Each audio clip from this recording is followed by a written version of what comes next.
परिचय। आज शिक्षक ने छात्रों को एक नया अध्याय पढ़ने के लिए कहा। अध्याय सूर्य नाम के लड़के के जीवन पर था।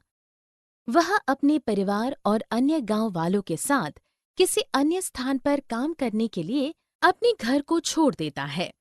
आइए जाने कि इस कहानी में क्या होता है। इस पाठ में आप उन लोगों के बारे में जानेंगे जो कमाने के लिए जगह जगह घूमते रहते हैं। उद्देश्य। इस पाठ के अंत में आप निम्नलिखित सीखने में सक्षम हो जाएंगे। लोगों का एक स्थान से दूसरे स्थान पर स्थानांतरण के कारणों को समझने में, एक स्थान से दूसरे स्थान पर स्थानांतरण के कारण होने वाली समस्याओं की चर्चा करने में, सिंचाई के विभिन्न उपायों की पहचान करने में। सूर्या का गांव। सूर्या जिस गांव में रहता था, वहां सभी किसानों के पास अपनी जमीन नहीं थी। उनमें से कुछ बड़े किसानों की जमीनों पर काम करते थे। अभी भी बहुत से गांव खेती के लिए वर्षा पर निर्भर करते हैं। इसलिए खेतों में काम करने वाले लोगों को केवल 6 महीने ही काम मिलता है।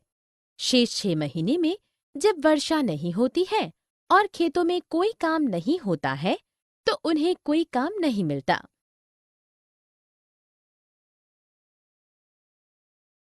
पलायन के कारण। चूंकि कोई काम नहीं होता है, तो लोगों को कई कठिनाइयों का सामना करना पड़ता है। उनके पास भोजन या दवा खरीदने के लिए पर्याप्त पैसे नहीं होते हैं। वे अपने बच्चों के स्कूल की फीस या अपने घरों की मरम्मत करा नहीं पाते हैं। इसलिए ग्रामीण लोगों को काम की तलाश में अपने गांव को छोड़ना पड़ता है। क्या सभी पलायन करते हैं? परिवार के सभी सदस्य घर नहीं छोड़ते। कुछ वृद्ध लोग अपने घरों की सुरक्षा और देखभाल के लिए गांव में रह जाते हैं। पलायन के कारण समस्याएं।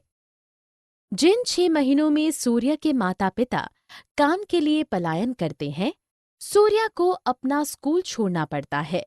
सूर्या पढ़ाई में बहुत अच्छा है। सूर्या की बड़ी बहन की इच्छा है कि सूर्या पूरा साल स्कूल जाए और पढ़ाई करे, ताकि उसे एक अच्छी नौकरी मिल जाए। सूर्या पैसा कमा सकता है और अपने परिवार के सदस्यों की भांति कष्ट नहीं उठाएगा। खेती के नए उपाय। विज्ञान सूर्या और उसके परिवार द्वारा झेली जाने वाली समस्याओं को हल कर सकता है। आजकल वर्षा के जल के बिना भी खेती की जा सकती है।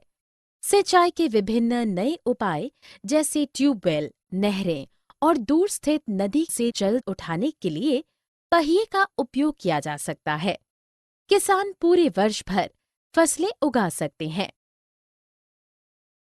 अन्य लोग जो पलायन करते हैं।